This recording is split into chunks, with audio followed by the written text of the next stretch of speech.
So this is the fourth and final question on normal distribution. What's interesting about this one is that there is a combination of distributions, and you will see a little bit later. So let's just read the question. The weights of chickens for sale in SOP are normally distributed with a mean of 2.5 kilograms. So that would be our mean, the 2.5 kilograms. And then the standard deviation 0.3, that's going to be a standard deviation, or otherwise we can define a continuous random variable W that corresponds to the weight of the chickens that follows the normal distribution with a mean of 2.5 and the standard deviation of 0.3, and we have to square it, don't forget that. Find the probability that weighs less than 2 kilograms, so you want the probability that W less than 2, and we will calculate all of those very quickly on the calculator on the left. Find the probability that weighs more than 2.8. Both of those are going to be similar processes. In the diagram below, say the areas that represent the probabilities from 1 and 2, and then finally find the probability that it weighs between 2 kilograms and 2.8 kilograms. So let's start with number 1. We have menu, and then probability, and then distributions, and then normal CDF, because we want less than, more than. For the first one, the lower boundary, it's okay to approximate the negative infinity. That would go up to 2. The mean is 2.5, and the standard deviation is 0.3.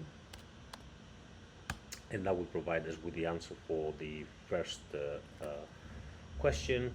Now if we round it straight away to save a bit of time, it's going to be the 0.0478, right? 0.0478 to 3 significant figures, and that would be an approximation here. Right, now we want for bigger than 2.8, so I'm going to copy the same characteristics, but instead of smaller than 2, I will make it bigger than 2.8. So the lower boundary here would become 2.8, and then the upper boundary would become any really big number, and then the answer is going to become 0.159. rounded to 3 significant figures, 0.159. In the diagram below, shade these areas to represent the probabilities.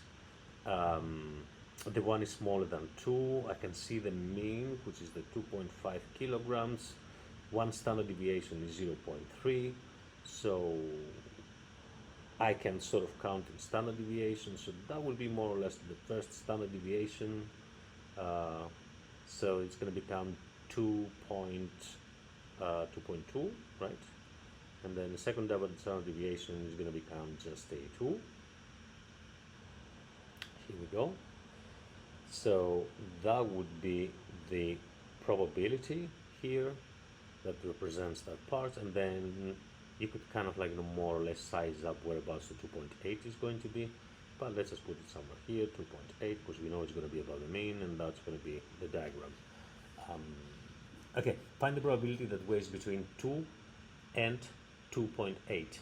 I can use the same CDF above, perhaps there's other reasons too, but that's already easy enough. Between 2 and 2.8, mean and standard deviation will not change, of course, 2.8, and then that would provide me with the probability, which is, so let's write it here, the probability of between 2.2 and 2.8, and that's equal to 0.794 to 3 significant figures.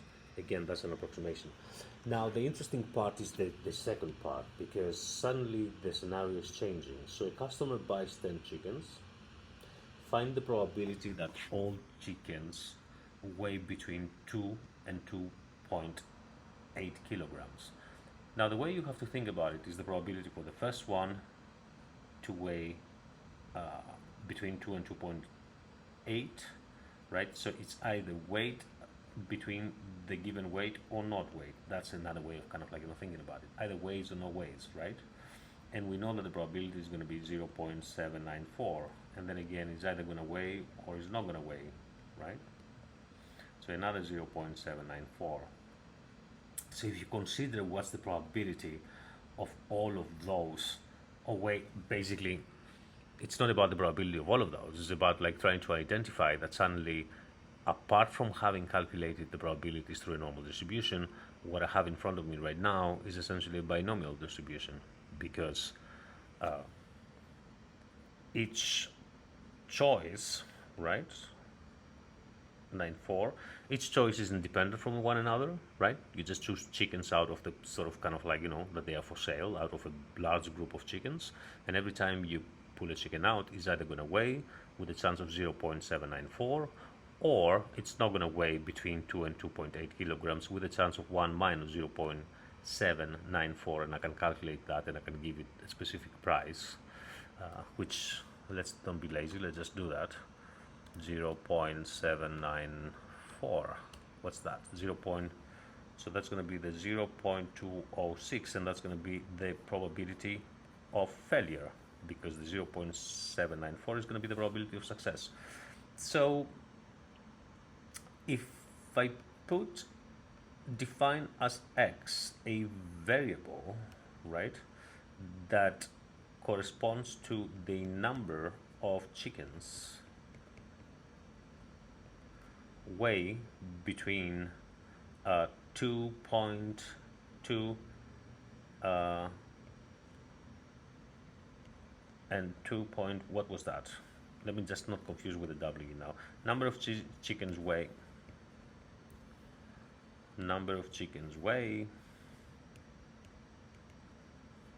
between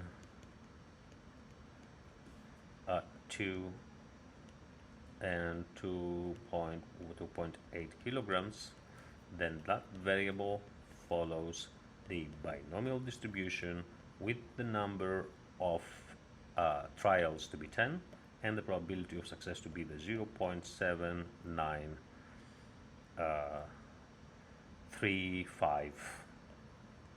We could have used this 0.794, but we're not going to use that number because that has been rounded, so we're going to use what the calculator gave us, the 0.793554, right? That's going to be way much more accurate, right?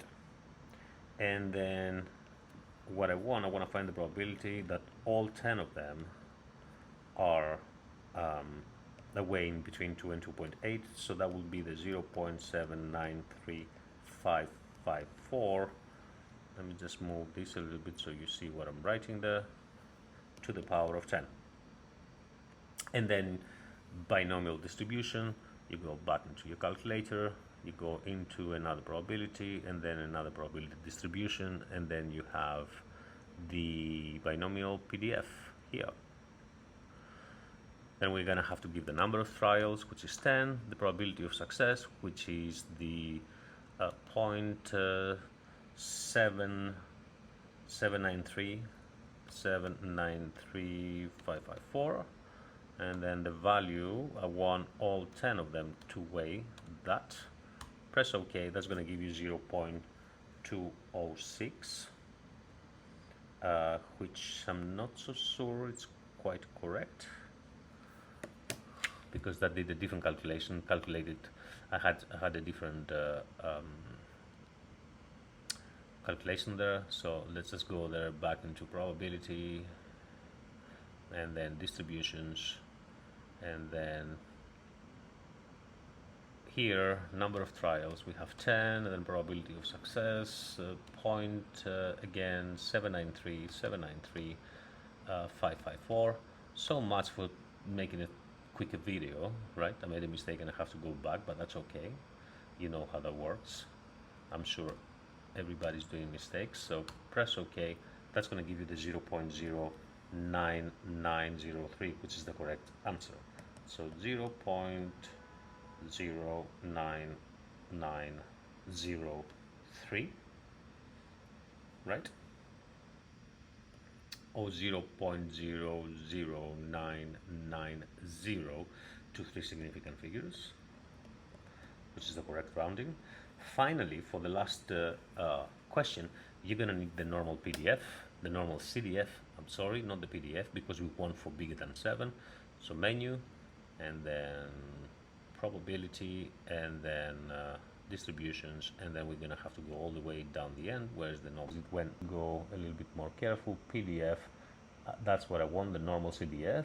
Twice I ended up with the inverse normal binomial. With the inverse binomial, we don't want that. We want the CDF. Number of trials, we have 10. Probability of success is the 0.793, and then 554, and then the lower boundary, of course, is going to be 0, like none of the chickens were in that. And then the upper boundary, it's going to be no, that's a mistake. We want either 7 or above, so the lower boundary is going to be 7. Hey, this question. And the upper boundary is going to be 10. Press tab, press OK. 0.867, 0.867, and that's going to be to three significant figures. And then again, I've neglected writing what's on the calculator screen, so let me just emphasize that, because you need that to put it down as you're working. So 10, 0.793554, 7, 10, and then the result is right above it. That was a good exercise that starts as a binomial, as a normal distribution that develops then into a binomial distribution. Very, very good exercise. Perhaps you should attempt to do it again on your own and try to do less mistakes than I did myself.